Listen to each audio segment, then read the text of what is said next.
안녕하세요.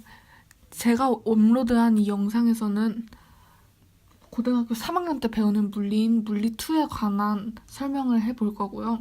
오늘 만드는 영상에서는 물리2 오리엔테이션, 그리고 첫 번째 강좌인 스칼라, 그리고 벡터에 대해서 알아보도록 할 거예요. 일단 물리2의 목차는 크게 세 가지로 나뉜데요. 역학적 상호작용, 전자기장, 그리고 파동과 물질의 성질에 대해서 배워볼 거예요. 역학적 상호작용에서는 힘의 합성과 분해, 알짜임, 물체의 평형, 분가속도 운동, 포물선 운동, 구심력, 등속 원운동, 천체의 운동, 가속좌표계, 등가원리, 중력 렌즈 효과, 블랙홀, 일운동에너지, 단진자 운동, 역학적 에너지 보존, 열의 일당량에 대해서 배워볼 거고요. 전자기장에서는 전하와 전기장, 전기력선, 정전기 유도, 유전 분극, 전기 저항, 오음의 법칙, 트랜지스터, 축전기, 전류에 의한 자기장, 자기력선, 유도 기전력, 그리고 상호 유도에 대해서 배울 거고요. 파동과 물질의 성질에서는 파동의 굴절과 간섭, 도플러 효과, 교류 회로, 전자기파, 블록 렌즈의 초점과 상, 영의 실험, 빛의 입자성, 이람수, 입자의 파동성, 그리고 불확적 순정 원리에 대해 배워볼 거예요. 일단 저도 고등학교 3학년이기 때문에 업로드하는 일정에 조금씩 차질이 생길 수도 있지만 일단 일주일에 영상 한 개씩을 업로드하는 것을 목표로 하고 있고요. 최대한 지키려고 노력할 거예요. 일단 가장 먼저 벡터와 스칼라에 대해서 알아볼 건데요. 제 생각에는 물리 1을 배우셨다면 이미 벡터와 스칼라에 대해서 아실 거라고 생각해요. 일단 벡터와 스칼라는 물리에서 사용되는 가장 기본 단위고요. 만약에 음악을 한다면은 가장 기본적으로 음을 알아야 되잖아요. 그것처럼 물리에서도 물리를 하려면 벡터와 스칼라에 대해서도 알아야 된다고 생각을 해요. 그리고 많은 분들이 만약에 수학을 못하면 물리를 하기 어렵냐라고 물어보시는데요. 일단은 고등학교 과정에서의 수학은 수 1, 수 2 이 정도만 할 줄 알면 되고요. 대학교 가서는 수학이 약간 걸림돌이 될 수 있기도 하지만 일단 수학은 가장 기본적인 언어라고 생각하시고 그 언어를 갖고 물리를 하면 되는 것이기 때문에 만약에 시를 읽을 때 막 시를 이해하기 위해서 대단한 언어 능력이나 그런 게 필요한 게 아니잖아요. 그냥 언어를 알고 그 언어를 통해서 시를 이해하는 감각이 가장 중요한 거잖아요. 그것처럼 수학은 기본적인 것만 알면 되고 그 위에 물리의 지식과 그리고 기본에 충실하면 된다고 생각을 해요. 일단 벡터와 스칼라에 대해서 알아볼게요. 스칼라량과 벡터량의 가장 큰 차이는 방향이에요. 스칼라량은 크기만 나타낸다면 벡터량은 크기와 방향을 모두 나타내요. 스칼라량의 예로는 시간, 거리, 질량, 온도, 속력, 일, 에너지인데 이런 것들에서 아마 방향을 보신 적이 없을 거예요. 시간에 방향 없죠? 거리에 방향 없죠? 질량에도 방향 없죠? 이런 식으로 방향이 없어요. 하지만 벡터량을 보자면 위치, 변이, 속도, 가속도, 힘 다들 방향이 있어요. 속도를 보자면은 속도와 속력을 비교해 볼게요. 속력인 스칼라량과 속도인 벡터량이 있는데 보통 속력을 나타낼 때는 앞으로 가나 뒤로 가나 앞으로 10km/s 아니면 10km/h를 가나 뒤로 10km/h를 가나 다 똑같이 그만큼으로 나타내잖아요. 하지만 속도에서는 앞으로 10km/h를 가면 뒤쪽으로 10km/h를 갈 때랑 부호가 달라요. 무슨 뜻이냐면 앞으로 10km/h를 가면 플러스 10km/h, 그리고 뒤쪽으로 10km/h를 가면 마이너스 10km/h예요.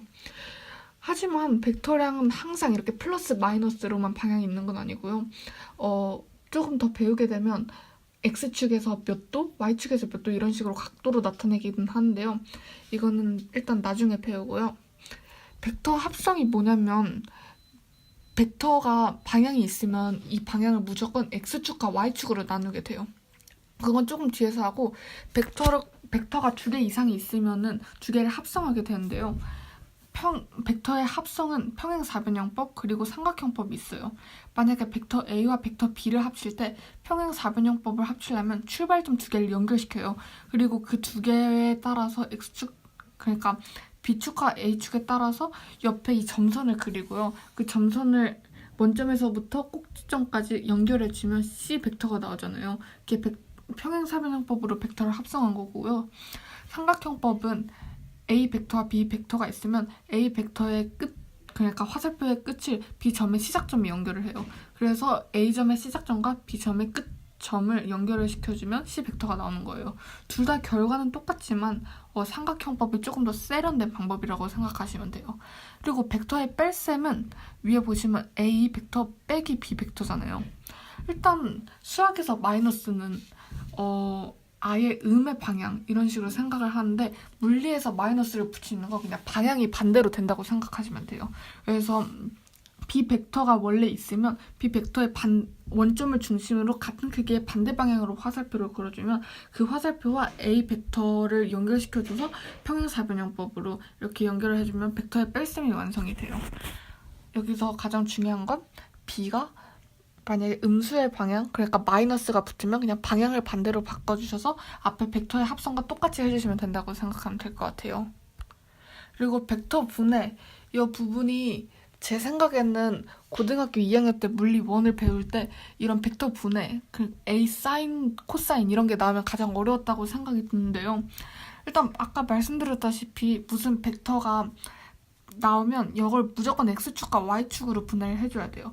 아무리 많은 힘이 작용한다고 해도 이 모든 걸 X축과 Y축으로 나눠줘서 모두 합성을 하거나 뺄셈을 하거나 이러면 문제가 되게 간편하게 풀리거든요. 그러니까 벡터의 분해는 하나의 벡터를 두 개, 그냥 X축, Y축 성분 벡터로 나누는 것이고요. 일단 성분 벡터는 X축 수평 방향, Y축 연직 방향이 있는데요. X축 방향은 AX, 그리고 Y축 방향은 AY로 나타내요. 일단 AX는 A 코사인 세타, AY는 A 사인 세타 이런 거 보면 약간 뭔 소린지 이해가 잘 안 되는 사람들도 있을 것 같은데요. 일단 펜으로 써보자면 다들 코사인 세타가 뭔지는 아시죠? 여축을 A라고 생각하고 여기가 AX, 여기가 AY라고 하면은 코사인 세타는 A분의 AX예요. 그래서 양쪽에 A를 곱해주면 A 두 개끼리 약분이 되고 A 코사인 세타는 AX만 남아요. 사인 세타도 똑같이 사인 세타는 여기서 보시면 A분의 AY가 사인 세타잖아요. 똑같이 양쪽에 A를 곱해주면 A끼리 약분이 돼서 A 사인 세타는 AY가 남아요. 이렇게 해서 AX는 A 코사인 세타, AY는 A 사인 세타가 나오는 거고요. 그리고 A는 루트 AX제곱 더하기 AY제곱. 이건 피타고라스잖아요. 모두 아시겠죠? 그리고 벡터의 합성과 뺄셈을 할 때는 같은 성분 벡터끼리 더하거나 뺀다. 아까 앞에서 보신 거는 화살표로 나왔으니까 그냥 바로 풀 수 있었겠지만 만약에 수치가 나오면 그렇게 화살표를 하기 힘들 거예요. 그러니까 수치가 나왔으면 이거를 X축과 Y축 성분으로 나눠서 X축끼리 합성을 하고 Y축끼리 합성을 해가지고 벡터를 합성을 하게 되면 돼요. 일단 여기까지가 첫 번째 강의였고요. 그 다음 강의에서는 알짜 힘? 그런 물체 평형? 그런 거에 대해서 배워보는 시간을 가져볼게요. 첫 영상이라 아직 미숙한 부분도 많았고 실수가 있었던 부분도 많았지만 다음 영상부터는 더 완성된 그리고 좀 더 도움이 될 수 있는 영상을 만들겠습니다. 다음에 또 꼭 봐주세요. 생각으로 들어주셨으면 좋겠어요. 그리고 여기까지 있는 내용은 이미 다